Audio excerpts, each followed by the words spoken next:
అందరికీ నమస్కారం. నా పేరు శ్రీవల్లి. నేను శిక్షణలో భగవద్గీత నేర్చుకుంటున్నాను. మా గురువు గారి పేరు అనుశ్రీ మేడం గారు. తను మాకు భగవద్గీత చాలా బాగా నేర్పిస్తారు. అర్థం కాకపోతే మళ్ళీ మళ్ళీ నేర్పిస్తారు. భావం కూడా బాగా నేర్పిస్తారు. ఇప్పుడు నేను భగవద్గీత పాడతాను, అందరూ వినండి. 1వ అధ్యాయం. ధృతరాష్ట్ర వాచ ధర్మక్షేత్రే కురుక్షేత్రే సామవేదాయోత్సవా మామకా పాండవశ్చైవ కిమకుర్వత సంజయ.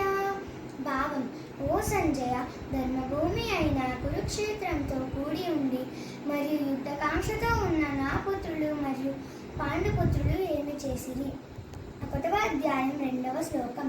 దృష్ట్వా తు పాండవానీకం వ్యూఢం దుర్యోధనస్తదా ఆచార్యముపసంగమ్య రాజవచనామబ్రవీత్. భావం: యుద్ధానికి సంసిద్ధులై ఉన్న పాండవ సైన్యాన్ని చూసి దుర్యోధనుడు ద్రోణాచార్యుడిలా దగ్గరికి వెళ్ళి ఇలా అన్నాడు.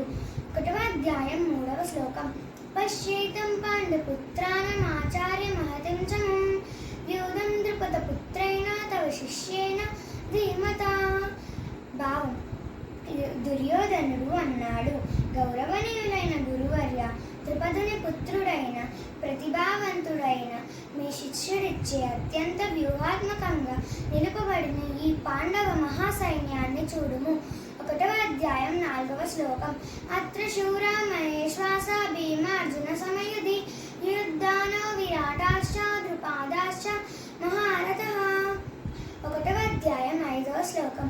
దృష్టకేతుశ్చైకీర్తనః కాశీరాజస్య వీర్యవన్ పురుజిత్కుంతి భోజస్య శైబస్య నరపుంగవః.